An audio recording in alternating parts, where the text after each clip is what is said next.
Hi everyone, my name's Lisy Kane. I'm the production director at League of Geeks, and I am joined today with Lyndsay Pearson, VP Franchise Creative of The Sims at EA. Welcome. Hello, Lyndsay. How you going? Hi, I am super excited to be here. Thanks so much for having me. Yes, thank you for joining us at GCAP this year. So obviously the Sims franchise has probably got a lot of us very excited about video games for the first time, or even spark some extra creative juices to bring us back to video games all over again. This year, I think you're celebrating the 20th anniversary of The Sims. That's correct? 21 this 21 this year. Yeah. Very exciting. And we also have The Sims free play up for an AGDA for ongoing excellence in video games this year, which is super, super exciting. Yeah. So I think this is the best time to be able to talk to you, Lyndsay. I'm very, very, very excited. Awesome. So I sent you some notes, obviously, ahead of time, but I did redact. I had to give my mum a call before doing this talk because The Sims has a very special place for me. So I gave her a call and I was like, okay, when did I get The Sims? She's like, okay, cool. So she's like, I'll go downstairs and find the CDs for you. I'm like, no, mum. I just want to know, when did I start playing The Sims? She's like, okay, it was your 13th birthday and you begged for it. So we got it for you for your birthday. And she was saying that she remembers coming in and I was like, come look at The Sims, because I was like so fascinated by this game. And I was like, look, there's a social worker taking away a baby. How funny is that? My mum's a social worker. She did not think this was funny. I thought it was hilarious. And I was like, this is just like real life. And I also remember going through a very tumultuous teenage years of thinking that I was a Sim, and thinking that I was no longer or responsible for my own autonomy. I went through this huge crisis at like 14, 15, thinking that, I was being controlled and told what to do. So therefore I could never get in trouble. I was totally infallible. Classic normal teenage things, obviously. And I'm sure a lot of us here today have a sibling themselves or a kid in their lives that had that same experience. And there's no doubt in my mind that this franchise has and continues to, make huge cultural impacts on the video game culture. Nowadays, it's the 100 baby challenges, which I've definitely done, and it's really fun. Content creators and all different incredible ways that people can express themselves through diverse and game-breaking ways, which I absolutely love this franchise. So today, Lyndsay and we're going to dive into her incredibly resilient career and weave through the world of The Sims and put up a mirror against the franchise itself as it continually grows this amazingly beautiful community for so many underrepresented players, as well as talking about EA's actual internal inclusion and diversity strategies to help build those happy and healthy teams. Now, for myself as production director at an indie studio in Melbourne, I have worked side by side with the founders over the last 6+ years, and we've also built an inclusive and diverse team. But it's in a very different playing field. So we're going to be talking a bit about, the differences between a company like EA and the Australian games industry itself. On top of that, I've obviously worked as co-founder at Girl Geek Academy alongside my awesome team, where we continue to review and respond to the community around us and all the challenges we've been facing here in Australia, and support and strategize year on year. Obviously, the last couple of years has been a bit more tricky than others. For sure. So hopefully what we're aiming for today's fireside chat is that you walk away with a new perspective, whether it's positive or negative, because this stuff is, really difficult discussions and introspection might come out of this. And I really hope that we also pass the Bechdel test as well. You can't have two women talking about anything else but diversity. So, love it. So you started in the honorable position of QA. I've stalked you online. I've done my research. And then I was honestly reading through your career and I was like, this is incredible. Associate producer, lead producer, senior producer, and now the VP of franchise at The Sims. 15+ years on this amazing franchise. I don't even know how to tie that in. What's your pitch? That's incredible.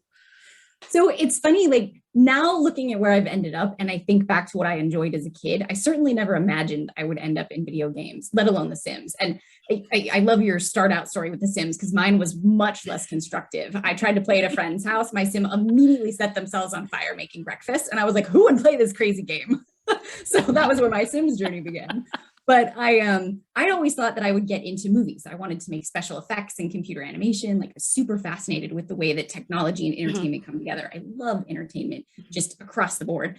And so I was at school working on modeling and animation and special effects, and a bunch of my other friends were doing game design. And so something clicked for me as I hung out more with them, that I was like, oh, people make games. Of course they do. Like, that shouldn't have been a light bulb. But I was like, I never thought of the fact that all the things I loved about tech and entertainment came together in games, but they were done in a way that was so much more immersive than watching a movie or watching a show. So from that point, I came in QA because I was like, well, I have to get my foot in the door, see what this is all about. And I had a friend who was working at EA at the time, and they warned me, they're like, don't tell him you play The Sims. All you do is install it all day. And it's true. It used to matter the order you installed The Sims. But I was like, but I love The Sims, because I'd been playing it at that point. And so, of course, I got put on the team to play and test The Sims. And I continued to still fall in love with it. I genuinely like play the game on my own still and redecorate my house over and over. And so that was a great entry point for me, because I got to learn so much about all the different people that make a game. And there's so many different roles and so many different responsibilities. And the ideas and creativity just kind of come from everywhere. And it was just such a fascinating environment that I kind of became obsessed with it. And I was like, how do I just help make this happen, right? How do I help connect the dots, whether that was in QA? How can I help explain what I think broke? How can we figure out what's going on? And then moving into production, how can I help bring this engineer and this animator and this artist together to like make this thing happen? And it's even as my career has shifted and changed, that is kind of still my core motivation. How do I just bring all the right people together and let them do amazing stuff? Because it's kind of magical when that happens. And at the end of the day, it's not enough that it's even just interesting and magical for us. We get to give it to people who then enjoy it and find it magical. And I think that's just so special, and not everybody gets to do that. So I have enjoyed every bit of that journey and getting to see so many parts of game dev. And I know it's crazy to think I've been on The Sims for this long, but it doesn't feel like it, because it's always new and different and fresh. Oh, definitely. And yeah, definitely. You started on The Sims 2, is that right? I started in The Sims 1, actually. Yeah, I was trying to read through, and I was like, I wasn't too sure that. So you see, that's the thing. There's such amazing iterations of each other. Yeah. Like, and all the DLC packs are like their own games in and of itself, right? Yes. Like different experiences. And I think, we'll talk about it a bit more in the next segment, but obviously talking about how like you're responding to what's going on in the world as well. Like the cozy pack that came out recently, it's like, of course, it makes a lot of sense that we're, crafting and everything is becoming so popular. So, but what is a day to day? I watch a lot of like, day in the life of and all that kind of stuff. What is a day in the life of a VP of a franchise like The Sims? Yeah. Well, it's super fun. Do I get to cheat and say that? No. Yes. Yeah. You can give us the PR answer.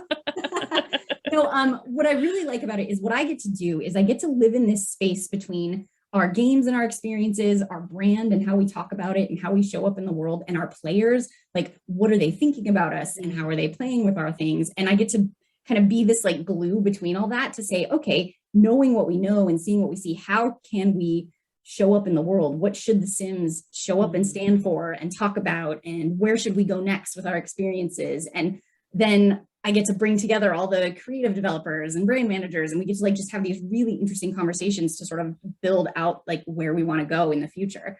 So it's a lot of talking, but I really like talking, so that works. And but I think it's so important because The Sims is such a special franchise that it takes actually a lot of energy to make sure that we're sort of like nurturing it and caring for it and making sure that we're taking it where it should go, right? And how do we push it in the right ways? And you said just a second ago, like it has continued to grow to reflect the changes in the world, but that takes a lot of concerted effort. So it's like, that's kind of what I get to pay attention to day to day is what are we looking at? What are we paying attention to? And how do we bring that to life in our experiences and for our players? And obviously this career has expanded many iterations of the industry that we are in now. What are some of the hurdles that you face? I know it's a classic question about your career, but I think, what I'm always interested in knowing, especially as I said at the intro, you have a very, like being in this industry for so long, there's a lot of resilience with that. It's a tough industry to be in. Yeah. We're solving very complicated problems all the time. And there's a lot of emotional labor behind that as well. So what, what are some of the hurdles that you have faced during your career? You don't need to speak specifically about them, but I guess how do you keep going through this? How do you keep pushing through? And well, there's the positive ones of there's so much to do and not enough time, right? There's always that. And that is certainly a hurdle because you're just like, oh, I'm here. I want to be there. I want to be there yesterday. That's a thing for sure. I mean, I think one that's been really interesting for The Sims in particular is it is such a unique game and it has meant so much to so many people, but it hasn't always been recognized for that. Like it's kind of been fringe in gaming, right? If I were to put into that. And I think that's been a hurdle in some ways because we had certainly in the past, if I think back, 10 years or so, there was so much talk about what makes it a hardcore game and a real game, except that like Sims players play thousands of hours and have like entire computers dedicated to custom content. So I'm like, they're just as hardcore as a whole lot of other gamers, but they think of themselves as simmers and not gamers. And so we sort of live in this different space. And I think that has absolutely shifted. And I know we'll talk more about that too. Like that has totally changed. And I like to think it means that like the world has finally caught up to like where The Sims has been. Like, hey, not all games have to look a certain way and play a certain way. And I think that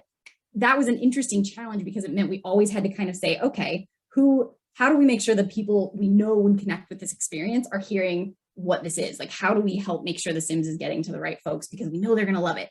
And how do we make sure they understand what we're doing with it? And if you don't quite get it yet, well, that's too bad because you're missing out. There's something there for everyone if you want to dig in and figure out what it is. That's it's so true. I actually was thinking about that a lot before this talk, and I was like, The Sims is no longer a dirty word.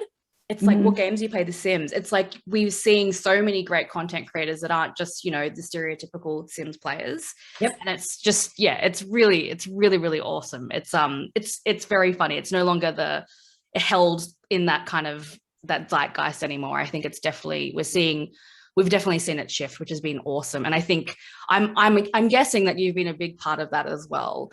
Were going through your career over this last time, were there any moments as well thinking about like, okay, film and TV, maybe it's worth going back into that? Has there been moments where you've been like, okay, how do I get through this? How do I even get like past this? And like, how do you actually get through that? It's something that I think about a lot, especially I think over the last 2 years. It's something that I have my own, crackpot theories on. First people to leave our industries in times of trouble are going to be our underrepresented folks. It's really, we assess our risk, we look at our families, we look at what's best for us, and we make choices off that. So we're not, potentially not as willing to be like, okay, I'm going to stick it out and tough it out and I'm going to work all these hours. Have there been moments where you've been like, maybe this industry isn't for me? Absolutely. I mean, I think you can say that in a lot of different careers for sure, but gaming is definitely its own flavor, right? Our industry is really hard. It's really demanding, especially when you're trying to start out and prove something and figure things out. And even though The Sims is this huge, piece of gaming history at this point, we have still had struggles as a game as well, right? And it is really demotivating when you have worked so hard for something that people kind of universally hate on. And you're just like, oh, why are we doing this? Why are we fighting this uphill battle? So for me, the thing that to always come back to is understanding how much it matters to some people. It may not be the ones talking to us online. They may not be the ones being the noisiest, but how meaningful it really is when you find that one particular anecdote, that one particular story about why this particular game connected with them or made their day or just made them smile. And like, you have to come back to that and say, that's why we do this. That's why we're here. And how do we like remember that and kind of build from there? And of course, having a team around you to share that with and say, okay, we're going to like get through it together. But you will hit those points for sure. And it is about how do we help each other through those hard spots, and how do we take care of our teams through those hard spots, and how do you take care of yourself? Like, what do you need to feel like I can still be satisfied with this? I can still be excited about this. And so like sometimes for me on the hardest times, I pick out like a really little thing that I can get super psyched about. And like literally sometimes it'll be like sending my admin a t-shirt I designed and being like, can we just make t-shirts? Because it's like this little thing that I know could make somebody smile relatively quickly. So, I think we all find our tricks. and it will take a different flavor, but we definitely have to watch out for each other because people do hit that at all sorts of different points. It's just hard to work in this industry where we have so much pressure and so much input. Like you have so many people talking to you all the time and giving you feedback all the time, which is awesome, but also very difficult. Yeah, it's how do you filter through all of that? Yeah, I think it's one of those things, especially when we look up to people like yourself and these people in the industry that we really respect and look up to. I really, really try and understand how they, they're also struggling in the same way that I've struggled. I've had moments where I've been meeting with mentors and they've like had the same reactions to things. And I'm like, oh, okay, cool. They're not indestructible. Everyone has their point, because I think a lot of the time people look up to folks and think, I just need to do exactly what they're doing. I only see, we only see the good bits of Lyndsay on your, videos and everything. We don't see the moments when you're at home being like, I internally am known for having multiple personalities at work. And I refer to them in the third person occasionally. So, because it helps actually to cope. For me, it's like a coping mechanism to be like, okay, this is a difficult situation. I'll put on business Lyndsay hat. I know what we have to do for the business, but I'm going to put on like dev Lyndsay hat. And I hate everything about this circumstance. Or I'm going to put on, I love to joke about my sailor Lyndsay hat. And I just rant and swear at people for a while. So it's like, it's a totally weird tool, but it like, for me, it's just a coping mechanism to recognize that there's so many different ways to process these things. And like, oh, wow. Sometimes you just need to like vent at somebody and let it out. Sometimes you just need to like take a step back and do something different. Mm-hmm. So yeah, it's whatever tricks help people get through some of those things. For some reason, talking about myself in the third person helps occasionally. No, I think that makes a lot of sense, especially at the level, because you're obviously having to cover so much of the game dev process. It's not just about the devs. It's not just about the branding. It's everything, right? It's the whole franchise. So yeah, it's, I love the idea of Sailor Lyndsay. I think that's great. It's very different to what I thought it was originally, was the Sailor Moon kind of version. Oh no, she gets very binary and like very sweary. I'm just like, okay, this or that. We're not going to talk about this anymore. Yeah. The $1 million question, did you ever consider moving to a different franchise, or has it always been The Sims? I really love The Sims. Like I genuinely do. So actually the franchise I most ever considered going to, and you'll just laugh at me, was when we did My Sims, which was actually just a spinoff of The Sims. I love the My Sims franchise. Yeah. And I think why is because the other game that I've loved more than most other games is Animal Crossing. And so My Sims was sort of that in between that I was like, oh, I could totally work on that. But there's just something so unique about The Sims that I just can't imagine getting to do what I've gotten to do with that franchise anywhere else. So it's been really hard to think about like ever doing it anywhere else. So I have a feeling if I wasn't working on The Sims, I'd probably do something like totally different. Do you have a favorite content pack or expansion pack at all? It's like saying, do you have a favorite child? Maybe potentially, but there's maybe something that you particularly had influence over, or something that you're really excited to see. And I'm talking the whole franchise. Like that's a lot. I know. That's why I was like, gosh, that's so many things. The ones that come to the top of mind, I'm extremely proud of Making Magic from like way back. Like there's a Sims 1 pack, but I actually like wrote the initial pitch for that pack and I loved how it came out. So I still have a special place in my heart for that one, of course. That's amazing. And I think it was just really cool. It was sort of the epitome of like really kind of irreverent Sims mischief craziness. And it was great. We kind of never meant to make it actually way back in the day. So it was sort of a, hey, we'll make another pack. So we just did a lot of fun stuff with it. I think more recently, I really like what we did with the cats and dogs pack with Sims 4, because I just think they're so cute.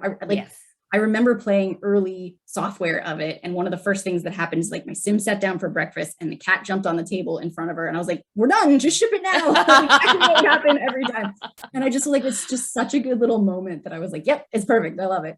I don't know. They all have so many cool things about it. Actually, one that I really, really enjoyed as well was our Journey to Batuu pack and the Star Wars integration. Oh my goodness, yeah. Very left field for us. I know, very different for The Sims, but I was so excited about the fact that we were able to like recreate this really interesting blurred line of my Sims getting to go to this other place. Like, I don't know. I just thought it was a really cool place to take The Sims, to try something else. Actually, that's some of my favorites, is the ones that have done something different, like our Strangerville pack. Strangerville, I was going to say that one. Yeah, definitely. Another one. It was just like such a fun, totally different way to play. And I actually remember talking to the designer on that pack who was like, what if we had a giant boss battle? And I was like, tell me more. I don't know how this is going to work. Let's see. So it was just so cool because the team got to just stretch some different muscles and try new things. So I really like when we do some of that stuff that's a little out there. And that's one of the things, like pivoting more to talk about the franchise as a whole. I think that's one of the most, inspiring things for me. I think there's just, The Sims has these really core for game developers and game designers, a very core base of rules. There's a rule set within The Sims. And, I actually did university assignments on The Sims and like how, like, the immersive play that comes out of it, because you can put so much. There's probably no DLC pack that you could do that people would be like, oh, that's weird. Like there's such a great base layer. And like we've seen, I'm sure so many game developers have been inspired from playing The Sims. And, we've seen games like Spy Party come out from, inspiration from time working on The Sims franchise as well. And it's just, there's just so many amazing facets to it. I think personally, I love seeing like Katy Perry in The Sims and all that kind of stuff. Like that to me was amazing. Like seeing the videos of Katy Perry singing in Simlish was just like, that's when you see these two different, Fortnite, sure, they've done Ariana Grande in it, but that's peak. That's peak to me. Like that was before, like that was way before anyone was doing, like, I'm hyperbolizing right now, but celebrities' involvement in video games, like such a big thing. But yeah, that's obviously, I don't know, how many years ago would that have been? So many.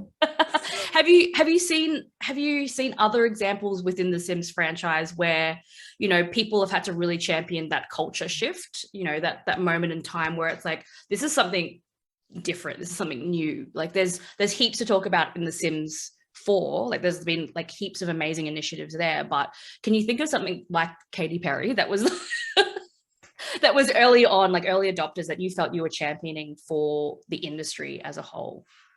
I mean, certainly something that we have focused on from the get-go with The Sims is how do we give our players as many tools as possible to recreate stories about themselves or the people that they know.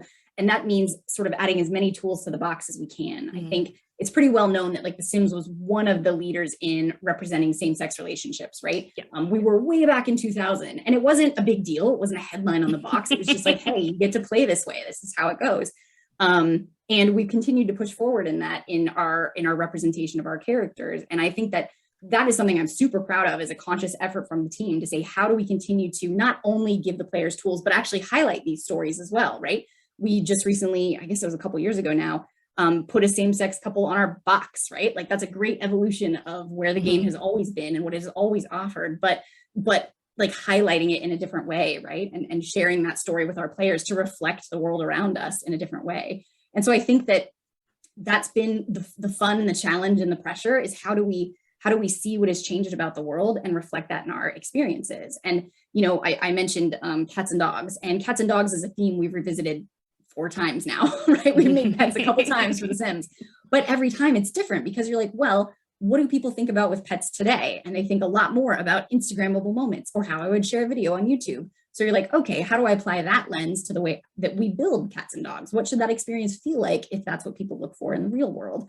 And you can apply that to kind of almost any theme that we try and tackle, is like, what does this mean right now? And how could we reflect that in a way that players could experiment with and sort of add to their toolkit, which I think is really exciting, because again, it means nothing is old. Everything feels fresh, because we're always like, ooh, how could we change that? How could we change how we represent this story? How could we change the representation of this character? Or how do we give you pieces to tell deeper cultural stories? We've been doing a lot of cultural themed content because it's something that The Sims kind of touched on in the past with a little bit content here, a little bit of content there, but we've very concertedly said, no, we actually want to do much more cultural inspiration and representation in these packs or in these pieces of content. And I think it's a great evolution of where we started with such a simple idea, right? How do we like build yourself or the people that you know? And like from there, it's just sort of ballooned, but in a really good way.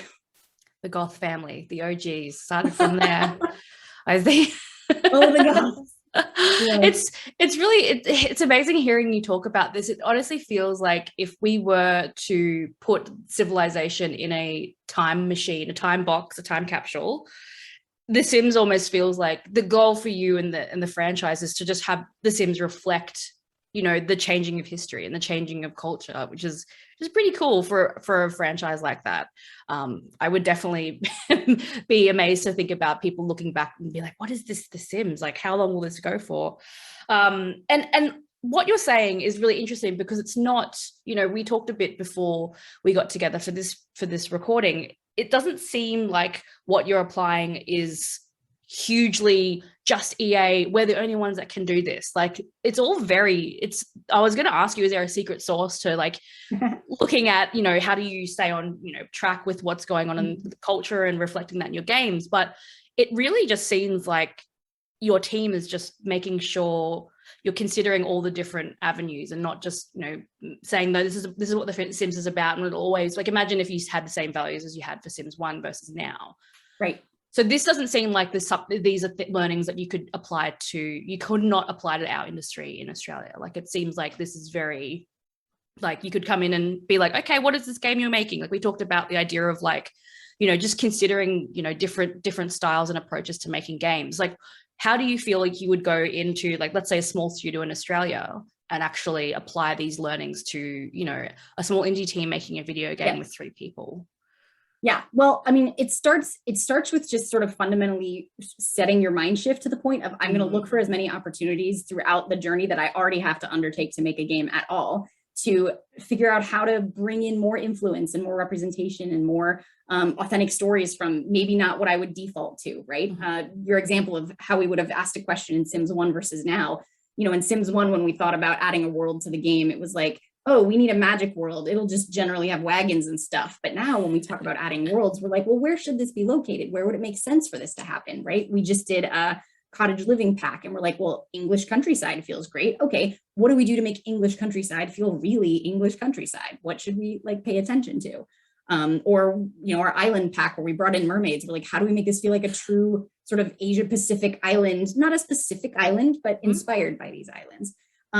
So any team is going to make decisions about the content they have to make. So stop and ask, why did you pick the thing that you picked, right? Yes. I saw a talk recently from a story developer at Pixar, and she had a really good lens that she put on it about, the default white male character that everybody's like, all right, this character has to do something, but stop and say, okay, well, we do need a character to do a thing.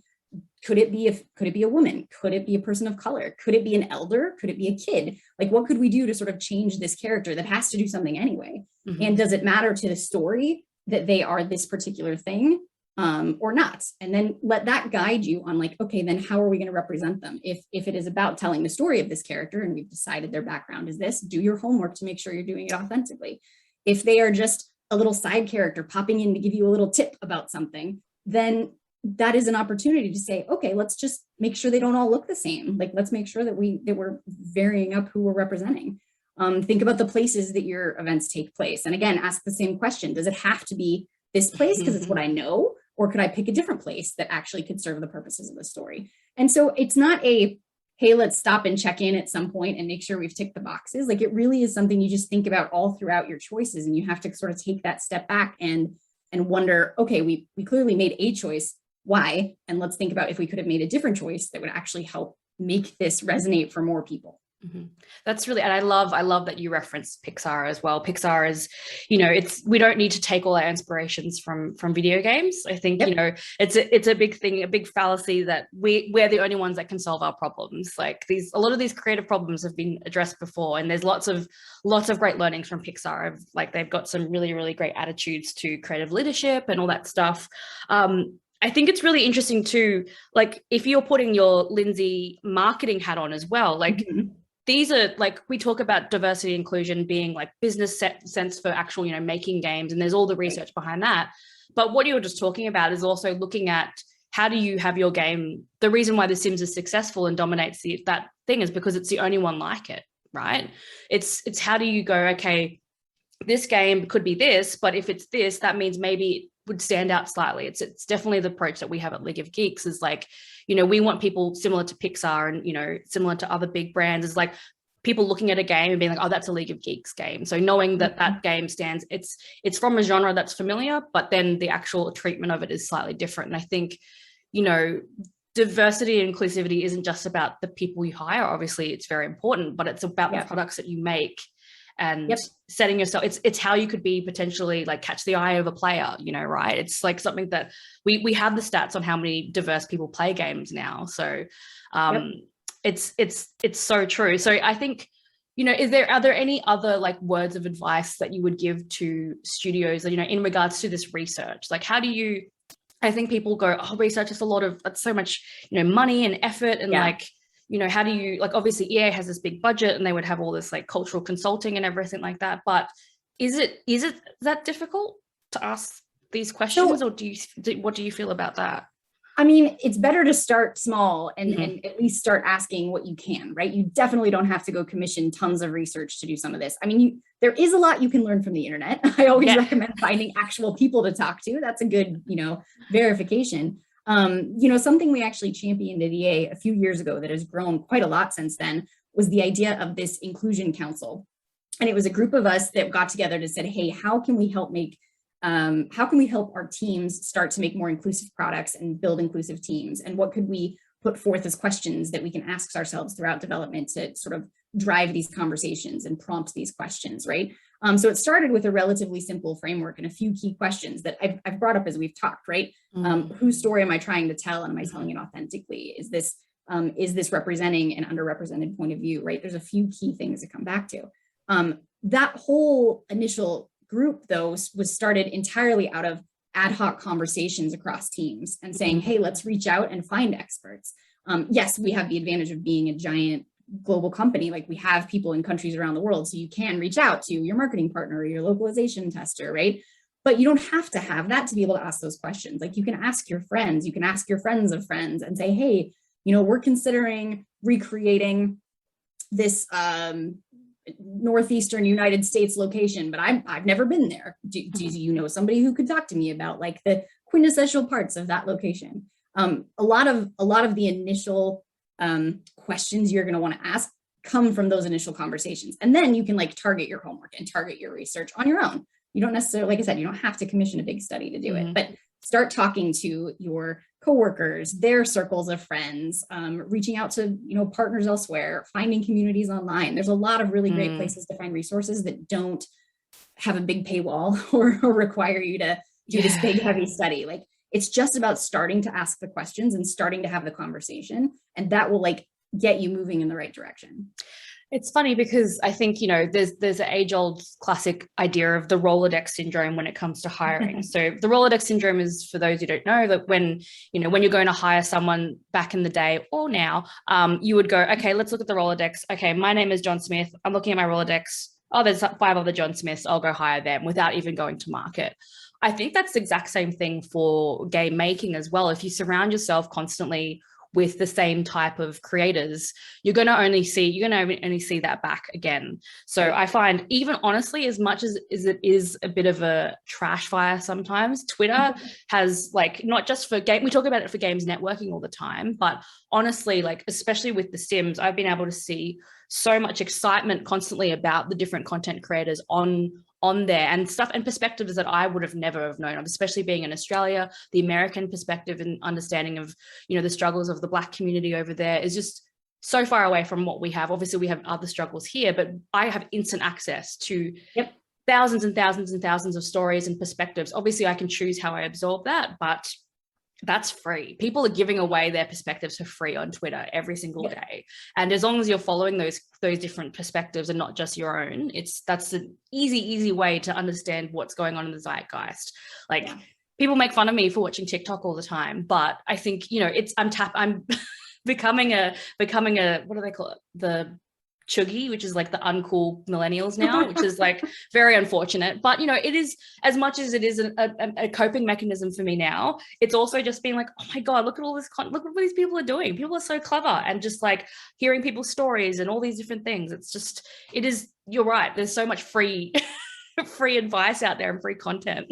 Well, and you're touching on something else important, which is there's so much information available. Yes. It does not necessarily mean you're going to act on every single thing that you learn. Goodness, no. You can't possibly integrate all feedback all the time, right? I think that is certainly one of the challenges, especially as you're starting to try and push forward for more representation and more diversity, is like, now I have so many inputs. How do I decide where to go? And I think, again, you have to decide for you and your team, like, you know, what do you want to go after? Why are you trying to go after it? And it's okay to sort of stay focused on that. And even if you do end up getting counter feedback, as long as you're tying it into the context and the why of like why we decided to do this, that's okay that you don't integrate every single thing, right? It's not, again, it's not about ticking boxes. It's about having that conversation, asking those questions. And, you know, I liked your point too of like surrounding yourself with people who won't just say the same thing that you do is actually really important. Again, they don't have to be on your team. You can find other people to sort of bounce ideas off of that are going to go, maybe you should rethink that. We say a lot internally that like, if you're in a room and everybody's like, oh yeah, that's awesome, it's perfect, then like you're missing some opinions. Like you need people to challenge you. Again, maybe you won't do what they've said, but at least you're now aware of that opinion. Now you're at least aware that that's out there. I think an anecdote I've shared before, which is a silly one that this poor producer is sad that I keep sharing, is text writing, right? There's so much text in The Sims. We write stuff for everything. And this particular producer thought they were being very, very clever and wrote this statement about like this contest that people could join to determine whether they got promoted or not. And they thought they were being clever with acronyms, but they ended up making an acronym that spelled race. And so he basically had written text that was like, your promotion determines race, or is based on your race. And someone luckily was like, I don't think that's what you meant to say. And of course they were like, oh my gosh, no, of course that was not. I just thought it was funny. Yeah, so luckily it never like shipped and went anywhere, but it was one of those cases that someone had to feel like it was okay to be like, I don't think that joke landed. And, and this person had to be open enough to go, oh gosh, you're right. I totally didn't know. I didn't see it that way. That wasn't what I had in my head when I did it. And that takes practice. Like that takes practice for people to get comfortable speaking up, especially if it's a case where that person might have been in charge of something and you don't want to be the one that goes, I don't think you're right about this. But it's important. You need that challenge. You need that constructive criticism to just make it better overall. And I think we'll go into this a bit more about that discomfort. I think we'll go into that a bit more now. But before we do that, I do want to address that. Obviously, I briefly touched on it before. Our audience, the GCAP community, the Australian game dev community, is very, very different to not only EA but America in general. And I, sent through some stats, just prefacing all of this stuff to you ahead of time. But just for those that are watching as well, we are a small industry in Australia. So when we're talking about, we wanted to make sure we customize this discussion of diversity inclusion to include obviously stuff about creation, but also about hiring and teams, but acknowledging the fact that from IGEA's survey last year, or 2019 to 2020, only roughly around 1,200 full-time people are employed as game developers in Australia. Quite small. I think that's probably one campus in EA, maybe, I don't even know, like one office. When we had offices. Yeah. That's probably true. And 80% of those employees identify as male. So we obviously have, I think actually quite higher than average, but maybe not, just maybe on par with average. And 51% of our studios are 5 years old or less. So that's, thinking about, those people, they may have shipped 1 or 2 titles, like very, very new studios starting off. And over on the EA side, I think, I was reading through all the reports that are online, which are really, really great. Hopefully we'll post some links in here. The EA, across all EA studios, some of the stats that I loved, that your leadership is 50-50 diversity across, which I think is, that would have taken a lot of work. That's very, very impressive. And also some other stats around, the Hispanic and Latinx representation has increased by 34% over the last 2 years, which is that wouldn't have just happened. That's obviously a lot of concerted effort and consideration to be taken within your onboarding processes there, which is awesome. And for League of Geeks, we are obviously our founders are Trent, Blake, and Ty. Dude names, they are dudes, but our overall team, we are 40% women and non-binary folk on our team at League of Geeks, which is awesome. And our executive team is 60% women. So we have more women on our executive team at the moment, which is That's pretty awesome. cool. So when we're our decision makers, my amazing squad over there, it's the people that are making those decisions, those big business decisions, are that 50-50 split as well, which is really, really important. So that's some context for everyone to make sure that we are understanding that we do get it. It is hard, but I think what we were just talking about is around that perspective shift. And D&I, I feel like it's really hard because everyone knows that D&I is really important, that in the games we make and in the people that we work with, we're still having this conversation. Like this conversation is still happening. And what do you think, like, what do you believe is like one of the things that potentially, like, this uncomfortable, this kind of gut feeling of like feeling like you're being, told that you've done something wrong, or like, do you think that has a lot to do with what stops people from going on their journey in like that sticking point? I think there's certainly some of that, of not necessarily even the fear that you are wrong, but that you might be, and that fear of misstepping, because I mean, as we said, even at the beginning, no one wants to sign up to be firestormed on for getting it wrong, right? And that's really hard, and it's really scary, especially in our industry where we're just out there and our stuff is talked about, with our players all the time. So that is certainly something to think of as you're going into this. But I think that comes back to sharing the why and the context of like what you're about. So even if you're working on putting out your first game as a new company and you're small, like share a little bit about your values and like let the players who are interested know like what you're about, so that when they see something in the game, they can trace it back and go, oh yeah, you told us that you cared about making sure anybody who wanted to play could play. Now I can see why you tried to do this, and maybe you didn't get it right, and you can admit your mistake and learn and try and iterate. But if you're sharing the sort of, okay, here's why we're going down this path, then at least it helps the conversation a little bit or changes the conversation a little bit. And, you've said a couple times, it can be uncomfortable, especially as you're tackling topics you don't know the answers to, and you will absolutely mess up.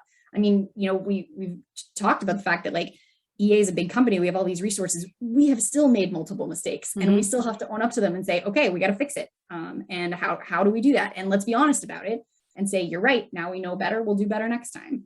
And thanks for bringing it up. Let's continue the conversation. So I think that's an important thing to consider as you're starting that journey and as you're starting to sort of put yourself out there and I don't know, kind of make that growth. Yeah, I think, the Sims have been honestly some of the gold standards that I've seen personally in regards to acknowledging that, there was the skin pack that came out, what was it, last year? I think it was last Christmas. Last Christmas. And it was just like, the messaging of it was like, we've been listening and we've been working, and the fact that you're working with content creators and acknowledging that as well, it was just, it's just one of those things. It's not like, it feels like a big deal, and it feels like, you would have had to do a lot of work and everything, but the payout is just like, thank you for listening, thank you for paying attention and everything like that. And it doesn't need to be at that level. Obviously that's like the gold standard as I see it, but it is, the repeated thing that we've been talking about, it's just about perspective shift. And I'm sure you've seen this perspective shift throughout your career. Like it's not, and I'm sure it's not just happened overnight as well.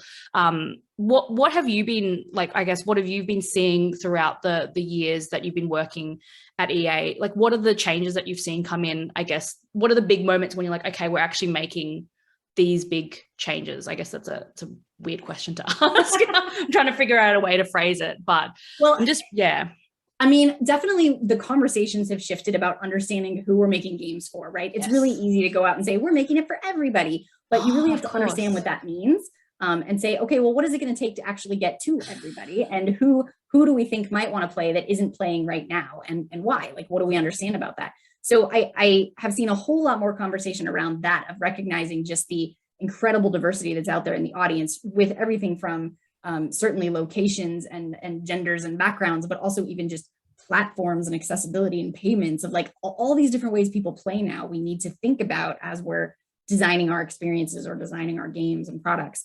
And it's just unlocked a lot of opportunity to learn. And I think that's the tone shift that I've been most excited about, is so many more people are willing to ask questions that they would have normally taken for granted and just said, oh, yep, well, we know we're just going to make this character. But now there is a lot more of the kind of things that I mentioned before, like, well, okay, we do need to make this new character. How could we think of them as representing somebody we haven't represented yet? And how could we, what could we think about in how we tell their story that is different than what we've done before? And I think that's just even starting at that point has been like a big win for a few years. And I'm excited to see so much more of this actually happening in like the smaller indie space, because I think that there's still fear and discomfort, but you don't have quite this, you don't have to necessarily have the same PR storms when you're starting out with a little community that grows with you, right? Because they're on the journey with you when they've like just joined in and they're following along. And that's a great time to sort of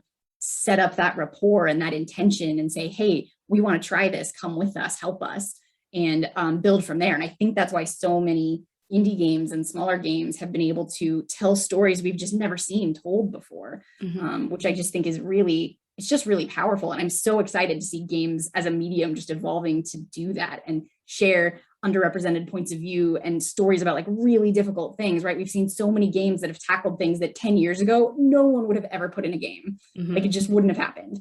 And I think that is just like a very clear reflection to me that the conversation has shifted so tremendously, and that our audiences, by and large, are just interested in learning so much more and seeing it in their experiences, which is just a big opportunity, right? So how do we connect to that? Exactly. Yeah, definitely. We had a very similar thing on our Mellow. We launched the game, and the founders of the company and the studio that set it up before I joined, just when we were about to go into early access, we didn't really know anything about the furry community at all. And when we opened the floodgates of the game, this underrepresented community came in and were like, we want this game, this is amazing. And we were like, whoa, what's going on here? What is all this stuff? What is all this artwork? This is really cool, but we don't know what it is. And it was, a big learning shift. And then we really learned very quickly how to make sure that they were our bread and butter for the whole lifetime of this game. So how do we make sure they feel safe? And how do we make sure that they feel like they can ask us questions and all that stuff? So that was a big learning for us. And I think that's going to happen a lot with small games. You don't realize what your game will open itself up to when you open it. Well, and you'll be surprised at the ways that happens, right? We talked about what you're putting out into the world. Like even in the first blurb you write about your game, the first summary that you put out there, like the language you use sort of sets the stage for what it's about. And it's an opportunity to think about, how could I even write this paragraph in a way that lets people feel invited to the party that is my game, right? What am I putting in these screenshots that I could have people feel resonates with them, right? How do I, at any point in this journey, make it feel like something that anybody who's curious can jump into? And it's, again, we've said it a couple times, it's just that lens. Like, how do I look at it through a different point of view and say, oh, if I was looking at it through my gamer hat of the kinds of stuff I like to play, I interpret it this way. But if I put it in this other view, like, oh, I didn't even think that this image might be considered too aggressive or whatever. Yes. Yeah. And I think that's a really interesting exercise to go through, even though it seems like, again, a small moment, but all those little moments add up to this like general conversation. Yeah. And once again, we have, especially in Melbourne, we have we have IGEA Melbourne's Facebook group.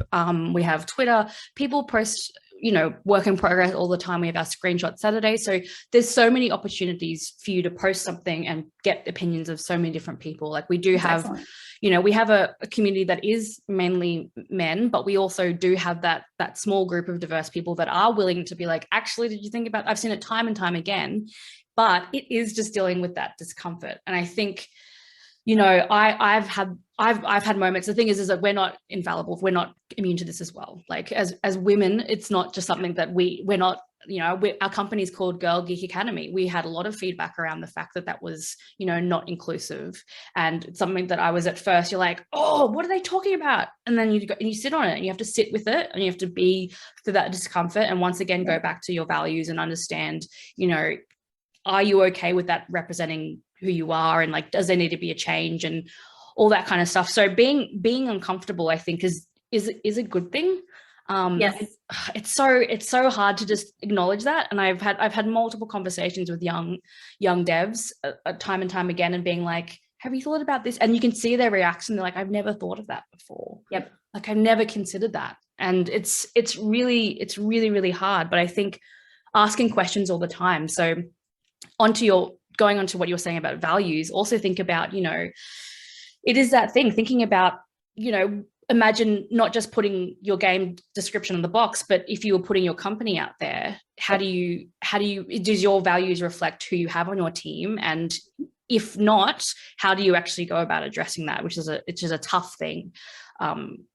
In regards to hiring and inclusivity, obviously I'd love to quickly go over any like little wins or things that you've had over the last, we've talked about before this, job descriptions being a big one.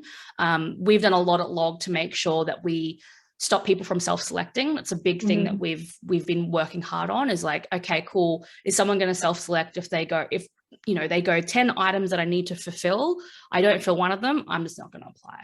Are there any like those little things or wins that you've had that you've introduced or worked with on your team at or seen at EA that you think would be beneficial for a smaller community like us? That's like, doesn't cost an arm and a leg to do, because it's stuff doesn't. Yeah, for sure. Well, I mean, you hit on the one for sure. Like, think about your job descriptions and the language that's in there. I think taking time as a team to prep when you're going to interview, to understand what are we really looking for, and making sure that you're checking yourselves, that you're measuring your candidates against the same bar, right? Like, that's some of where that bias can come in, of like, you may have the same panel talk to 5 people and they drill on this one part for these 2 people, but these other 2 people, they give them a pass, and you have to ask like, okay, well, why? Why did I do that? Here? Why was not? Yeah. Like, you have to sort of check yourselves and ask those questions. And I think something I actually read about from Marvel, which is a random reference, but I promise it makes sense, is the idea of hiring for experienced inexperience. So when they think about Marvel movies and directors, they're not always going after big blockbuster directors. They're bringing people in who have like made a heist movie and say, you're going to make Ant-Man. And it's like, yeah, you have this crazy big budget, but the point was, you know how to do this thing. So we've been trying to apply that to some of our roles and say, okay, you may not have done exactly what we thought it looked like in our world, but what we really need is this like underlying skill. And actually, maybe you can bring that even if you haven't done it in this like crazy weird configuration we were talking about. That makes a lot of sense, actually. Like, the Black Widow film was filmed by an Australian director who is really experienced with telling coming of age movies, and it makes a lot of sense now. Right. It totally clicked with me. I was like, that is the perfect thing to think of, especially as you're a growing industry and you're trying to get more people in. It's like, think about ways to map what might feel like completely different skills, because I think we will all be delightfully surprised to be like, oh, I didn't think about how that could apply into games. Like, there's so much about making games we can teach people that like, let's give some of those chances to those who may not tick exactly all the like, oh, I need you to know this and this and this and this. And instead think about what's that underlying piece that you actually want to get at, and how can we help people grow into that. I just think it's a cool opportunity. So we've been talking more about that and trying to figure out how to do that, certainly in our conversations. That's really, I love that approach. Yeah, because I've thought about that a lot with the Marvel directors. I'm like, it's really fascinating who they bring on, but it makes a lot of sense now that experience. It's like, what are the story? Thinking about the story we're trying to tell first, and then bring that in. Because that's the thing, like thinking about engineers and, you know, the way we approach hiring is skill sets. Engineers, obviously, it's really great to have someone that can be a great engineer and program the best and fastest, but what we're really looking for is, we're all game developers. We're not, you know, they're not just going to be hired to be an engineer. This person isn't just going to be that. So our interview process at Log is the same across every skill set. We have meet and greet interview, a panel interview, and a fireside chat with the founders. And that second interview is the same regardless of skill set. You still need to present something to a small panel and talk about something that you're proud of. And it means that the engineers, you know, rather than doing a code test, they actually still have to talk to the people that they would potentially talk to on a day-to-day basis. And one of our lead engineers brought in the question as like, you know, someone should, like myself, as a producer, I should be able to walk out of the interview and be like, oh, I learned something today about making games, because I might not understand the technical side of things, but an engineer still needs to talk to me as a producer to get their point across about what they want to do. So it's something that we've been doing a lot to make sure that everyone is treated equally, and we're not skipping any steps just because, you know, they're an engineer versus, you know, a producer, for example. I think that's really, really important. Any last, I guess, where I knew we'd talk about a lot of stuff, and I'm actually really glad we spoke more about the creative side and the making side, because I think, diversity and inclusion, you know, you can go and Google a million different things about how to hiring initiatives. Like that's, you know, when we talked about this beforehand, we're like, I don't want this to just be like what are EA's like diversity and inclusion strategies, because it's not going to make sense for every team. But really, I think the takeaway that I'm having for today is this perspective shift and being uncomfortable. What, you know, if you were talking to, hopefully we'll be answering lots of questions today as well, but, you know, what are some things that if you were mentoring a small team, like little takeaways that you'd like to give folks before we wrap things up today? Oh, that's a hard one. I mean, I guess I would say like, keep trying, right? It may not feel like you're making a lot of progress. It might feel like you can't even see the opportunities to do it, but keep asking, keep trying, keep practicing, because it will get easier. And the more you model it, even in a little team, the more you will see people echoing that, right? Like if you all start to get really good at asking difficult questions, you're going to find things you didn't expect, and set yourselves up to expect like the best intent of any statement. I think that's super important as you're building these uncomfortable conversations. Is you have to assume that the person bringing you the uncomfortable question is coming from the most positive place they can, right? So that, you know, try and keep that in mind to, you know, again, nurture that like open atmosphere of, yep, okay, we can be better. How can we be better? And look for every opportunity. They're not all going to be huge. Like not everybody's going to have an opportunity within their product to make some giant statement about representation, but all the little things add up. And so think about all of those along the way and challenge yourselves to, you know, make a little progress and just keep going. Yeah, that's how I say it. Like, no, it's really great. It's a muscle that we can practice, right? We can continuously try and practice these reactions that we have to these uncomfortable discussions. And I think that's a really, really, really, really great point. Do you have any hopes for the future? Thinking on, you know, positive, wistful, like what do you want to see in 5 years' time if you were to come back to GCAP? Hopefully you do one day. Come to Melbourne when you can. I know, like I would love to. I mean, I am super excited about what I'm already seeing. I mean, I mentioned it as like, this is part of a pro and a con, like the breaking down of barriers between developers and players, I think is really fascinating, because there's just this ownership that we have now of people that love our games and want to play our games, whatever they may be. You get these like avid fandoms who feel just as invested in the outcome of that game and the next thing to be part of it. And I am excited about where that might lead, right? Because I think it's going to be the best version of it will be extremely collaborative and like all these cool ideas that are coming to light that wouldn't have happened before. That again is scary, because I'm like, oh, I can't even imagine 1,000 more voices in every conversation. But there's something there that's really interesting to me that I think we're going to see grow and evolve over the coming years. And I just, I don't know, I'm just very curious to see like how that will play out.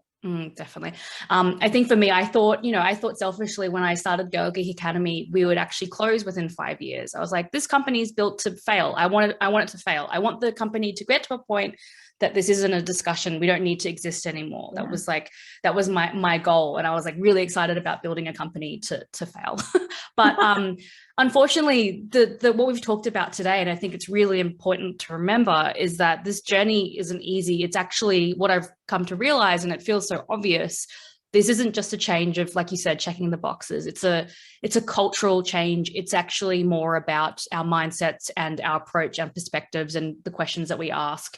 And not just having that knee-jerk reaction to be like, it's not worth my time. I don't want to think about that. I just want to ship this game, and sitting with these uncomfortable moments. So I really just wanted to thank you for helping bring, like, it's just amazing to be able to bring that EA knowledge, but realize it's exactly like you've just really opened my mind to a lot of different things today. And I thank you so much for joining us. I really, really appreciate it. I'm looking forward though to also a lot of this heavy lifting being shared. I really, I want to see more people that, have gone through this journey. Like we've gone through this journey ourselves as women, but, I really want to see the next wave of allies that come through and that have gone through the journey and talk us. I would love to have, a male founder of a company come up and talk about how they failed at diversity and inclusion and how they've been uncomfortable, and coach other people to bring that, because that's, where does one perspective, right?